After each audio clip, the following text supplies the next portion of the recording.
440 000 jeunes au chômage, thème de la journée d'action CGT-CFDT FEN. Les libertés, pomme de discorde entre Moscou et le Parti communiste français. Avant les assises de l'UDR, Yves Guénadou déclare « Jacques Chirac est notre chef ». Anne Touloda, après le Grand Prix du Japon, connaîtra demain le champion du monde. Madame, Monsieur, bonsoir. Les Chinois nous avaient annoncé pour aujourd'hui, et cela est déjà en soi exceptionnel, deux choses. Des informations très importantes sur les changements politiques intervenus dans le pays et les images des manifestations célébrant l'arrivée au pouvoir du nouveau président. Pour les informations, probablement la nouvelle composition du gouvernement, rien du moins jusqu'à cette heure-ci. Par contre, pour les images, les Chinois ont bien fait les choses. Ils avaient cet après-midi réservé une demi-heure sur l'Eurovision, le circuit d'échange télévisé européen. Et le spectacle qu'ils ont présenté est véritablement digne d'une superproduction.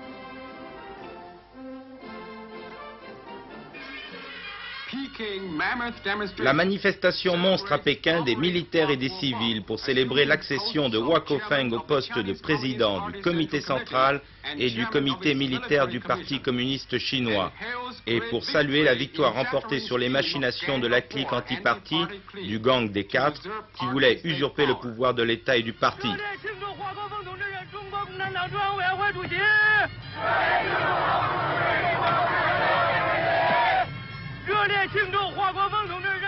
La place Tiananmen, place de la Porte de la Paix Céleste, 1,5 million de personnes ce matin, samedi.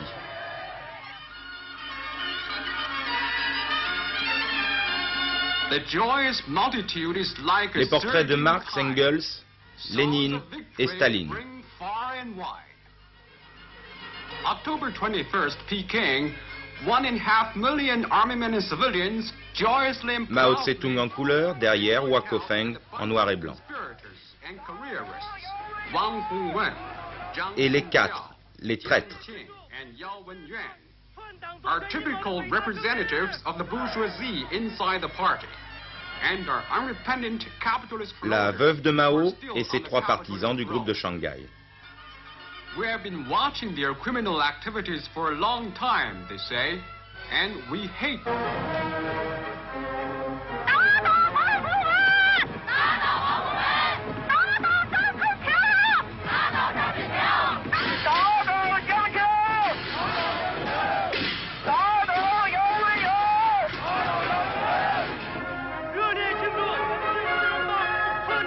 Un film de 17 minutes, diffusé dans le monde entier par satellite, c'est une consécration officielle et surtout internationale. Hua Kofeng, successeur de Mao Tse-tung, même si le comité central n'a encore publié aucun communiqué. Et ce soir encore, on l'attendait pourtant, on ne connaît toujours pas les noms de la nouvelle équipe dirigeante de Pékin, principalement le Premier ministre. 3 journées de manifestations monstres, 2 nuits aussi, sur des musiques de l'opéra de Pékin. The massive demonstration goes on from morning till night. The 8 million people of Peking and the people throughout China are immersed. Un défilé parfaitement organisé, identique à tous ceux que l'on a pu voir dans la capitale chinoise, y compris ceux des 1er octobre sous la présidence de Mao Tse-tung.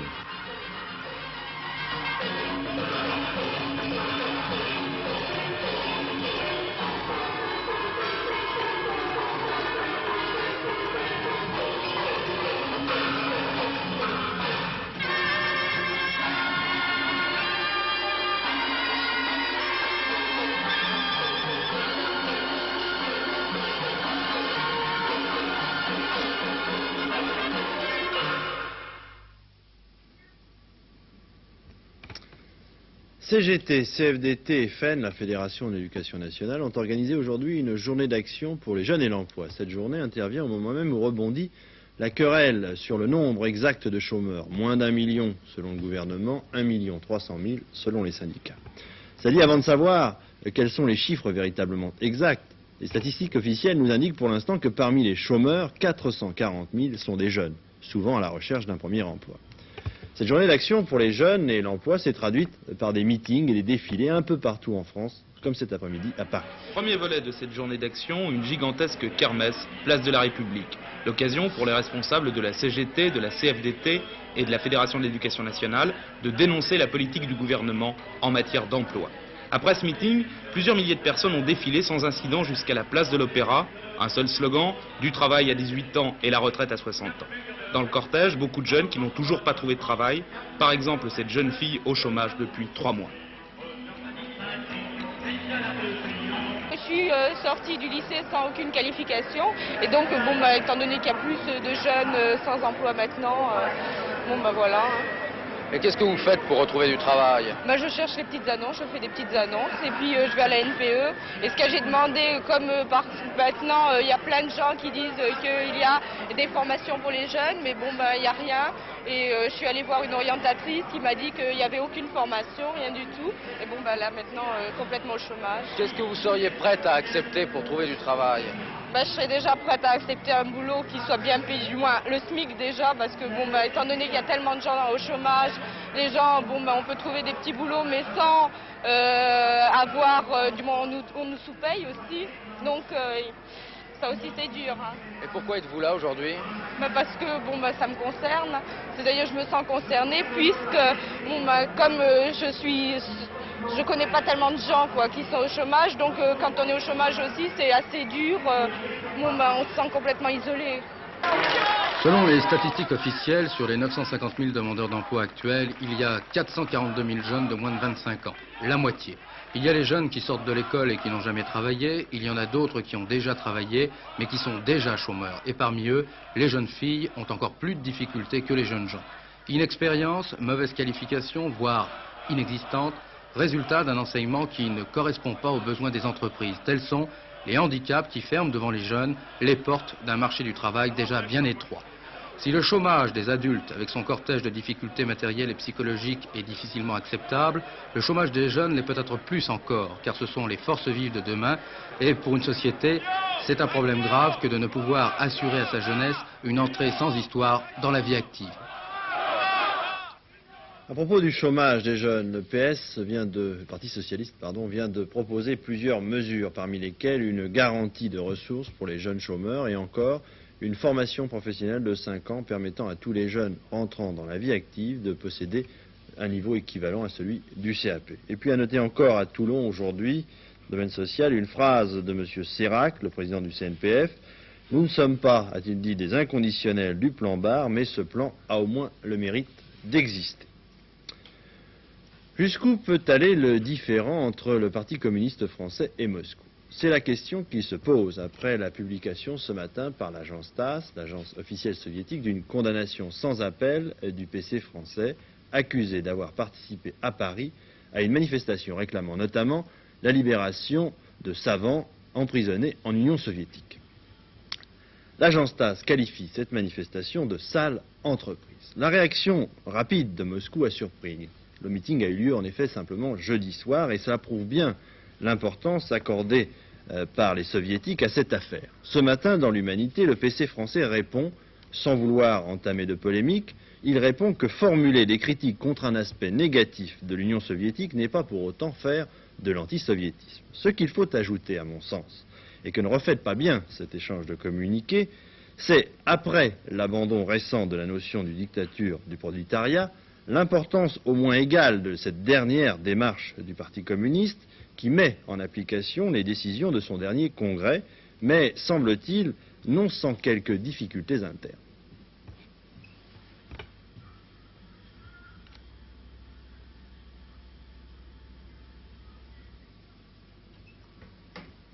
Je crois que nous allons avoir le film dans quelques instants. La décision a été prise la semaine dernière au cours d'une réunion du comité central. Les discussions ont même été animées. Par exemple, Georges Segui n'aurait pas caché qu'il était contre cette initiative, mais finalement, Georges Marchais a imposé son point de vue. C'est donc mandaté et officiellement par les plus hautes instances de son parti que Pierre Juquin a pris la parole à la Mutualité. Chaque fois que, à notre avis, il y aura dans le monde des comportements qui ne seront pas conformes à cette conception qui est la nôtre du socialisme, et je ne pense pas qu'on ne peut en avoir une autre. Le socialisme pour les travailleurs est synonyme de liberté. Eh bien, chaque fois, nous donnerons notre opinion très tranquillement. Le Parti communiste français s'est donné démocratiquement et en toute indépendance une ligne politique à son 22e congrès. Il se tiendra très fermement sur cette ligne. Il n'est au pouvoir de personne de n'en faire dévier d'un pouce. Même s'il y a ingérence de partis communistes d'autres pays dans vos affaires. Nous n'acceptons pas, nous ne pratiquons pas l'ingérence et nous ne l'acceptons pas à notre égard, mais on peut discuter.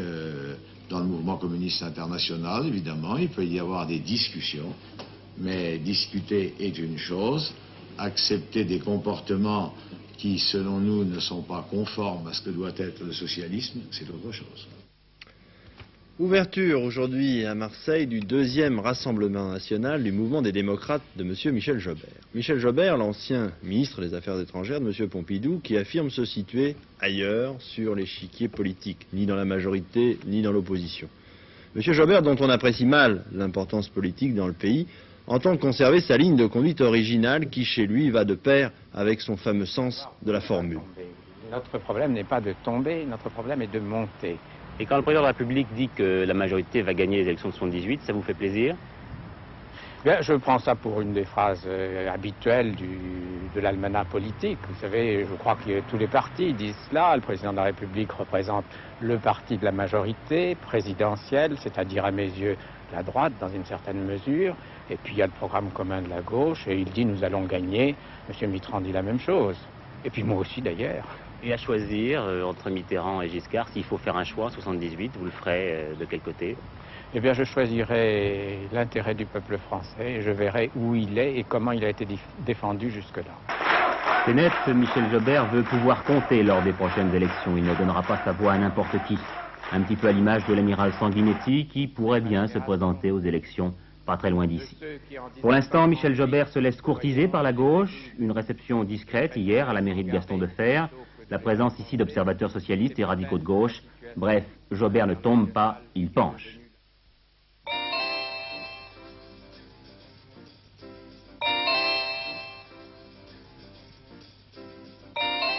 Demain, réunion à Paris du comité central de l'UDR. Les gaullistes entendront M. Chirac présenter une nouvelle fois son plan de transformation du mouvement gaulliste. Et sans être un fin spécialiste politique, on peut aussi imaginer qu'il sera question de la dernière déclaration de M. Giscard d'Estaing affirmant que M. Chirac n'était que le leader d'une des formations de sa majorité présidentielle. Mais, comme nous le déclare dans une interview exclusive M. Guéna, le secrétaire général de l'UDR, le souci principal des gaullistes semble bien être aujourd'hui de reconquérir ce qu'ils considèrent comme leur véritable place dans la majorité. Nous avons déclaré depuis le début, et Jacques Chirac l'a précisé de la façon la plus claire, que notre action s'inscrivait dans le cadre des institutions dont le président de la République est le garant et de la majorité qui les soutient. Et nous ne sortons pas de ce sillon et de cette déclaration. Est-ce que vous soutenez plus les institutions, le président de la République? Parce que, très franchement, M. Guéna, on a de temps en temps l'impression qu'il y a de la part de l'UDR, de certains membres du groupe UDR à l'Assemblée nationale, ils ont une sorte de crise de confiance par rapport à la personne du président de la République. N'est-ce pas? Nous avons largement contribué à faire élire le président de la République en votant pour lui au second tour. Et je crois que nous serions absurdes si nous combattions le président de la République que nous avons nous-mêmes installé à l'Élysée. Mais est-ce que vous avez l'impression que l'aide que vous lui avez apportée, il vous la rend? Mais je n'ai rien à redire à l'action du président de la République, ni à son attitude à l'égard de mon mouvement. Alors, pour quelle raison vous voulez faire appel en tant que mouvement, vous l'avez dit, au peuple des profondeurs? Est-ce que ce genre d'appel qui a été fait avec le ton par M. Chirac n'est pas quelque chose qui, institutionnellement, presque dans la Ve République, est réservé au président de la République et non pas à un parti de la majorité présidentielle?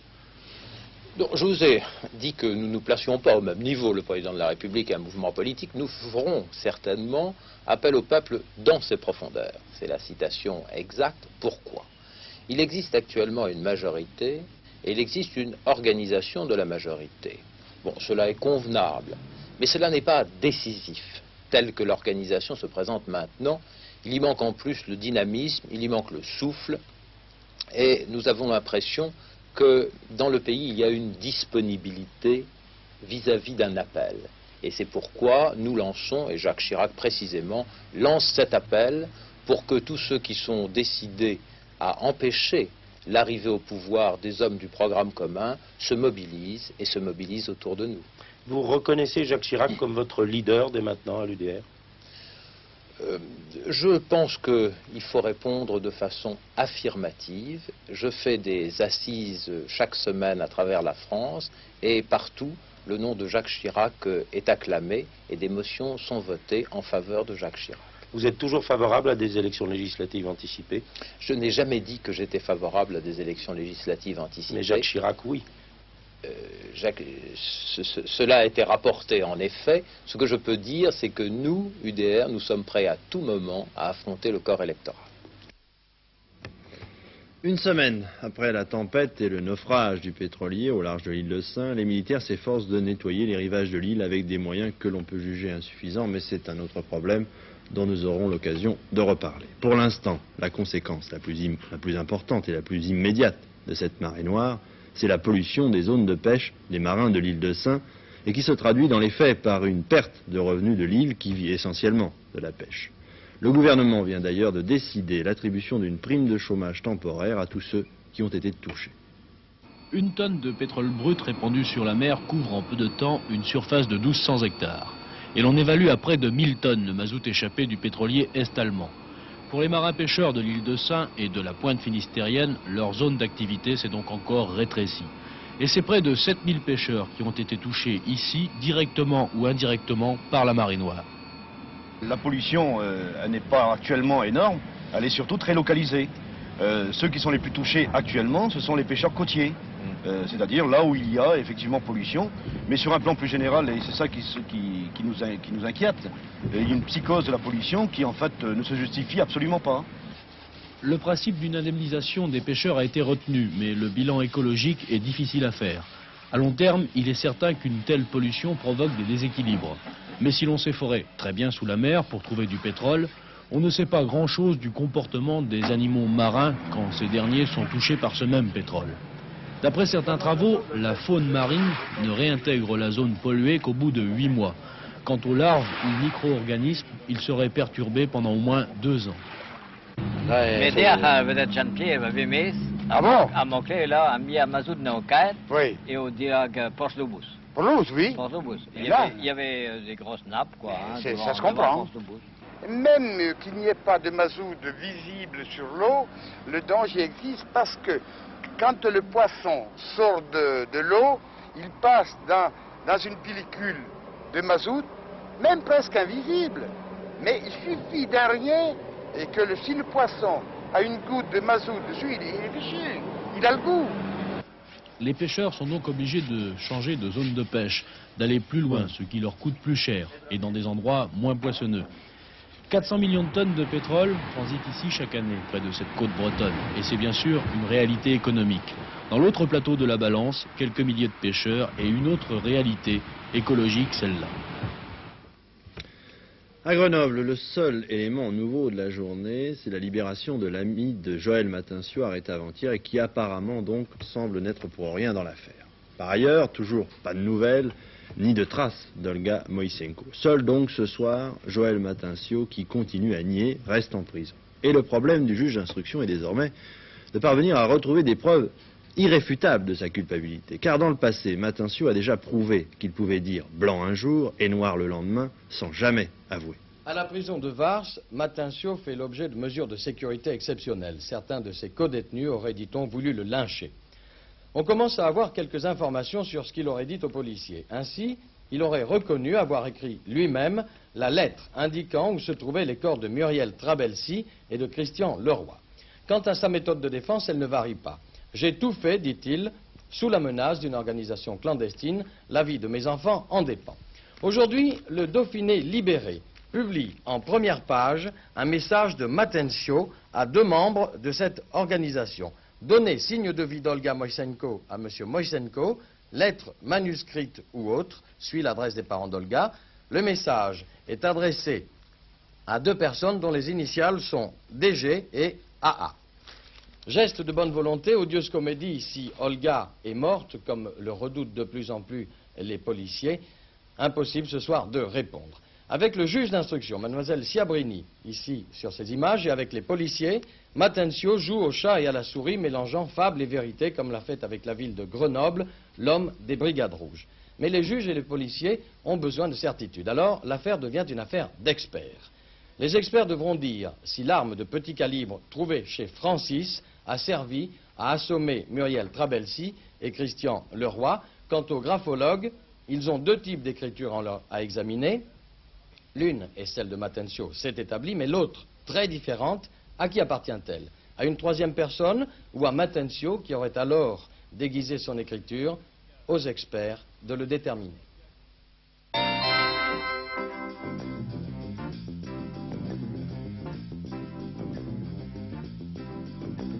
Je m'inclinerai s'il le faut. Dans une lettre à JJSS, Marcel Dassault rappelle qu'il ne s'est jamais opposé à la nationalisation de ces usines. Aucun commentaire du côté du gouvernement, il faudra attendre la discussion du budget de la défense à l'Assemblée nationale. Discussion où ne seraient sans doute pas absentes les arrière-pensées, M. Dassault étant connu, comme chacun sait, étant l'un des bailleurs de fonds de l'UDR. Manifestation des détaillants en fruits et légumes partisans de la grève devant la direction des prix, ils réclamaient une renégociation des marges que le gouvernement refuse catégoriquement.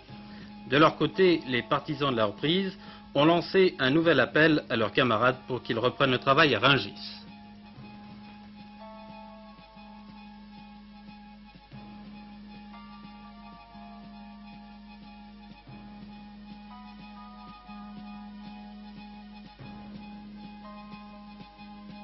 Jimmy Carter a gagné la belle, mais pas en beauté. Le dernier match télévisé Carter-Ford n'était guère plus brillant que les autres. Avec 6 points d'avance dans les sondages, Carter a maintenant toutes les chances de l'emporter le 2 novembre. Étant donné la médiocrité des candidats, on prévoit que tous les records d'abstention seront battus.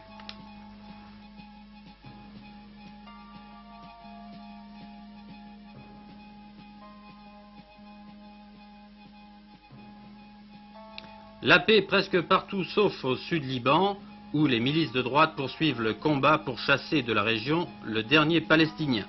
Elle serait, selon la gauche libanaise, équipée et entraînée par Israël. L'intérêt d'Israël est en effet de contrôler ce Fataland d'où partaient autrefois les raids palestiniens.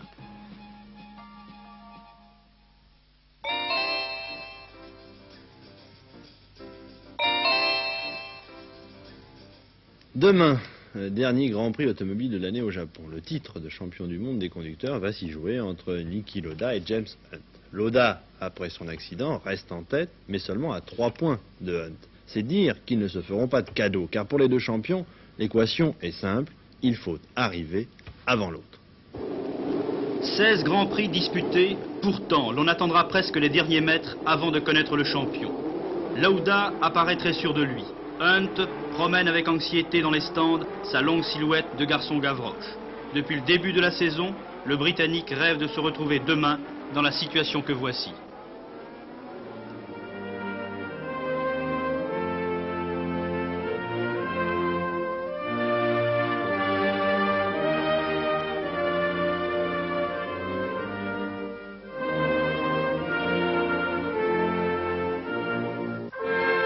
Lauda caresse le même rêve pour l'Autriche, pour Ferrari et pour lui-même.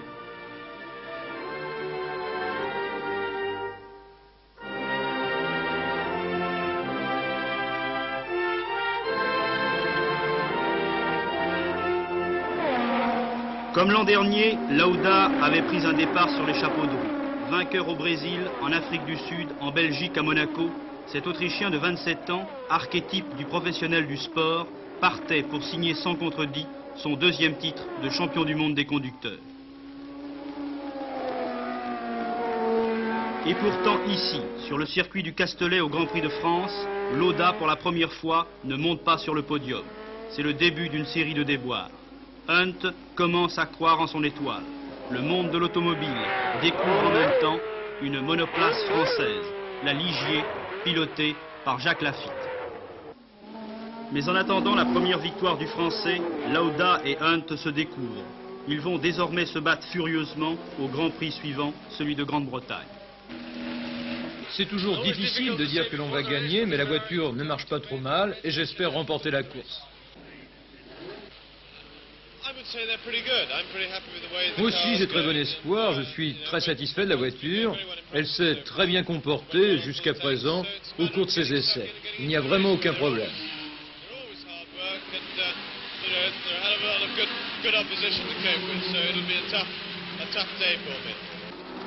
La course au titre reste ouverte. Pourtant, ici, sur le Nürburgring, c'est le drame. La Ferrari heurte un talus, prend feu. À moitié aveuglé, brûlé, défiguré, Lauda semble condamné. Il va lutter pour la vie. Regardez ce visage marqué, figé, cette économie de mouvement. C'est le miracle. Jackie Stewart, à peine à y croire. C'est normalement un petit peu miracle. Pour l'équipe, c'est grand miracle. Vous allez vous battre comme avant? Je me bats toujours de la même façon. Si l'Autrichien a retrouvé ses moyens, Hunt ne les a jamais perdus. Il gagne au Canada, aux États-Unis. Le voici à 3 points de Lauda. La dernière confrontation est décisive. J'ai gagné plusieurs grands prix, James aussi, et nous sommes plus ou moins à égalité. Il y a eu certaines décisions prises en sa faveur et contre moi, et à l'inverse, pour moi et contre lui. De toute façon, elles étaient toujours justifiées. J'ai bon espoir, je pense que demain, je serai champion du monde. Nous avons eu quelques courses formidables, mais malheureusement, il y a eu des interventions extérieures complètement étrangères à la course. Mais je ne pense pas trop à cela, je suis ici pour courir, et à présent, seule la course me préoccupe. Je crois sincèrement que je peux enlever le titre. Le Grand Prix du Japon décidera, demain ce sera le 16e départ, le plus grand. Voilà, la météo maintenant pour terminer. Dans le sud-est, demain, cet après-midi, il faisait beau. Un temps nuageux et passagèrement pluvieux a gagné par contre progressivement au cours de l'après-midi toutes les autres régions. Les vents ont été assez forts près de la Manche et de l'Atlantique. Demain matin, sur la moitié ouest du pays, le ciel restera couvert en général. Des Alpes à la Corse, il y aura des nuages et des averses qui alterneront sur le reste du pays après des brumes matinales. Quelques éclaircies alterneront avec des passages nuageux. Décidément, ça alterne beaucoup dans cette météo. Enfin, les vents seront assez forts près de l'Atlantique et de la Manche. Voilà, ce journal est terminé. Il ne me reste plus qu'à vous souhaiter, au nom de toute la rédaction qui l'a préparé, une excellente soirée. Mais avant de nous quitter, le rappel des principaux titres. Confirmation du successeur de Mao, il s'appelle Wako Feng. 440 000 jeunes au chômage, les syndicats protestent. Yves Guéna à Antenne 2, Chirac est notre chef. Hunt ou Lauda, demain on connaîtra le meilleur. 23h30, dernière édition du journal.